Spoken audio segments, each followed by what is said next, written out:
The Book of Ruth. Ruth, chapter 1. In the days when the judges ruled, there was a famine in the land.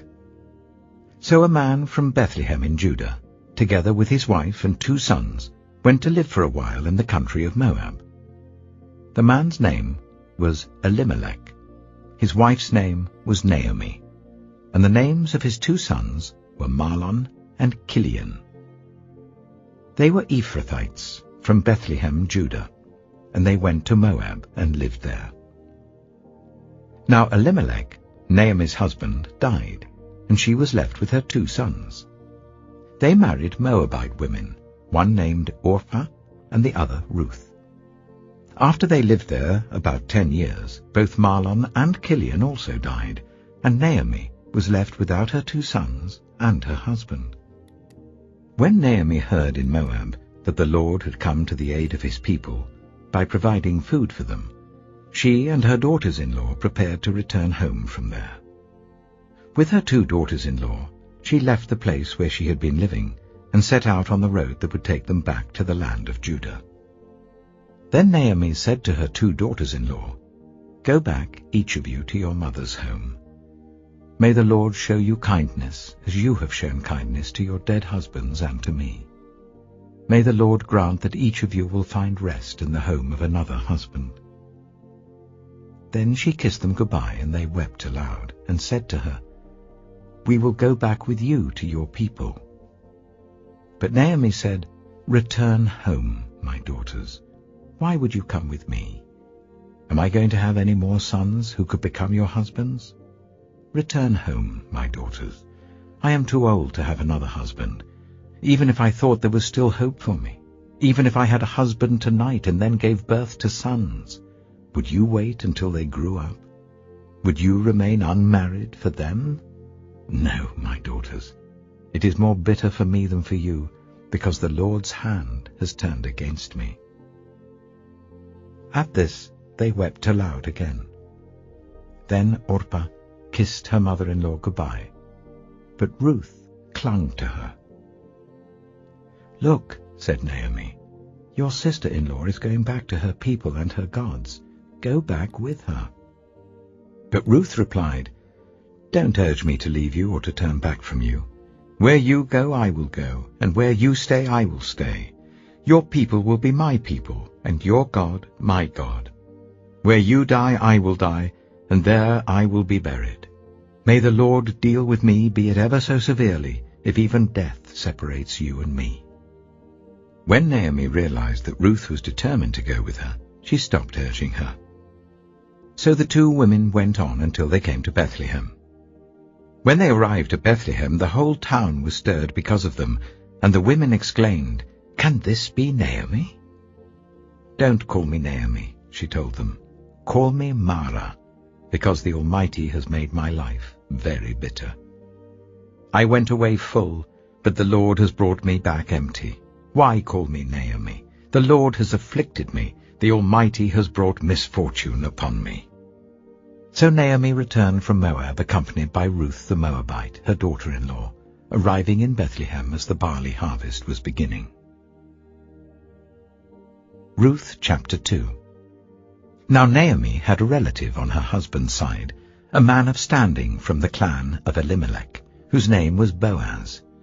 And Ruth the Moabite said to Naomi, "Let me go to the fields and pick up the leftover grain behind anyone in whose eyes I find favor."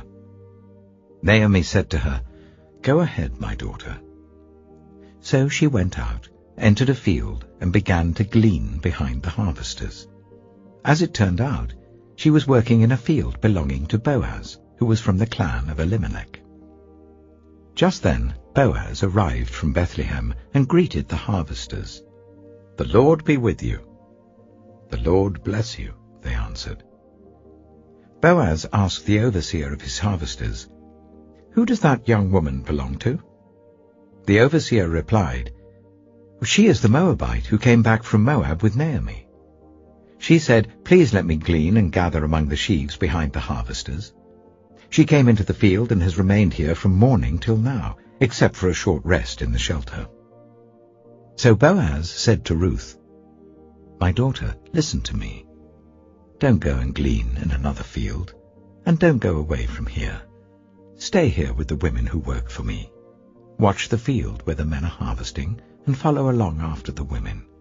I have told the men not to lay a hand on you, and whenever you are thirsty, go and get a drink from the water jars the men have filled." At this, she bowed down with her face to the ground. She asked him, "Why have I found such favor in your eyes, that you notice me, a foreigner?" Boaz replied, "I've been told all about what you have done for your mother-in-law since the death of your husband. How you left your father and mother and your homeland and came to live with a people you did not know before. May the Lord repay you for what you have done. May you be richly rewarded by the Lord, the God of Israel, under whose wings you have come to take refuge. May I continue to find favor in your eyes, my Lord," she said. "You have put me at ease by speaking kindly to your servant, though I do not have the standing of one of your servants." At mealtime, Boaz said to her, "Come over here, have some bread and dip it in the wine vinegar."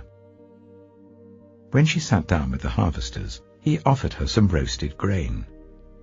She ate all she wanted and had some left over. As she got up to glean, Boaz gave orders to his men, "Let her gather among the sheaves and don't reprimand her. Even pull out some stalks for her from the bundles and leave them for her to pick up, and don't rebuke her." So Ruth gleaned in the field until evening. Then she threshed the barley she had gathered, and it amounted to about an ephah. She carried it back to town, and her mother-in-law saw how much she had gathered. Ruth also brought out and gave her what she had left over after she had eaten enough. Her mother-in-law asked her, "Where did you glean today? Where did you work? Blessed be the man who took notice of you." Then Ruth told her mother-in-law about the one at whose place she had been working.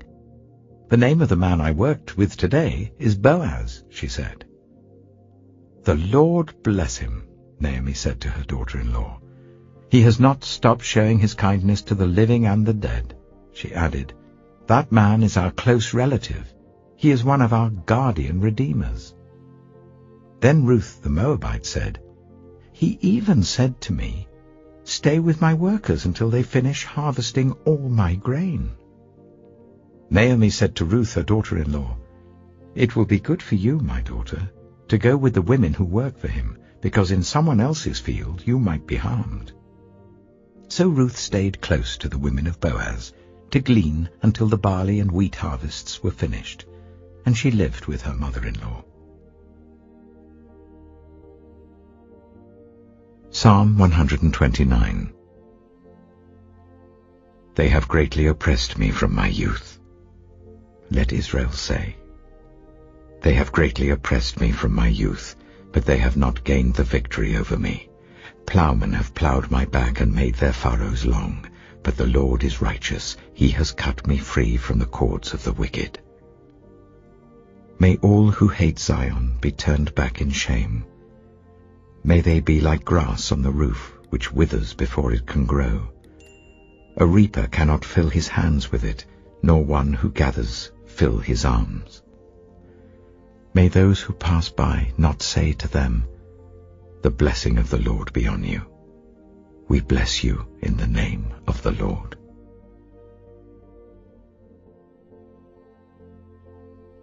Proverbs chapter 30. The sayings of Agur, son of Jacob, an inspired utterance. This man's utterance to Ithiel. I am weary, God, but I can prevail. Surely I am only a brute, not a man. I do not have human understanding. I have not learned wisdom, nor have I attained to the knowledge of the Holy One. Who has gone up to heaven and come down? Whose hands have gathered up the wind? Who has wrapped up the waters in a cloak? Who has established all the ends of the earth? What is his name? And what is the name of his son? Surely you know.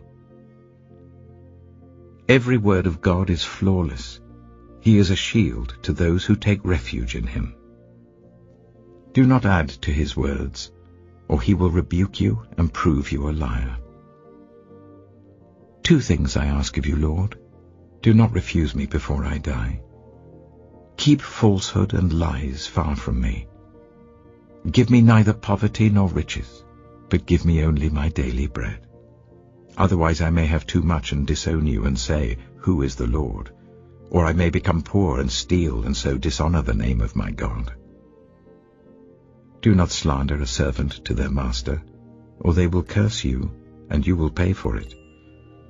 There are those who curse their fathers and do not bless their mothers, those who are pure in their own eyes and yet are not cleansed of their filth, those whose eyes are ever so haughty, whose glances are so disdainful, those whose teeth are swords and whose jaws are set with knives, to devour the poor from the earth and the needy from among the human race. The leech has 2 daughters. Give, give, they cry. There are 3 things that are never satisfied, 4 that never say enough. The grave, the barren womb, land, which is never satisfied with water, and fire, which never says enough. The eye that mocks a father, that scorns an aged mother, will be pecked out by the ravens of the valley, will be eaten by the vultures. There are 3 things that are too amazing for me, 4 that I do not understand. The way of an eagle in the sky, the way of a snake on a rock, the way of a ship on the high seas, and the way of a man with a young woman. This is the way of an adulterous woman. She eats and wipes her mouth and says, I've done nothing wrong. Under 3 things the earth trembles, under 4 it cannot bear up. A servant who becomes king, a godless fool who gets plenty to eat, a contemptible woman who gets married, and a servant who displaces her mistress. 4 things on earth are small, yet they are extremely wise. Ants are creatures of little strength, yet they store up their food in the summer. Hyraxes are creatures of little power, yet they make their home in the crags. Locusts have no king, yet they advance together in ranks. A lizard can be caught with the hand, yet it is found in kings' palaces. There are 3 things that are stately in their stride, 4 that move with stately bearing. A lion, mighty among beasts, who retreats before nothing, a strutting cock, a he-goat, and a king, secure against revolt. If you play the fool and exalt yourself, or if you plan evil, clap your hand over your mouth. For as churning cream produces butter, and as twisting the nose produces blood, so stirring up anger produces strife.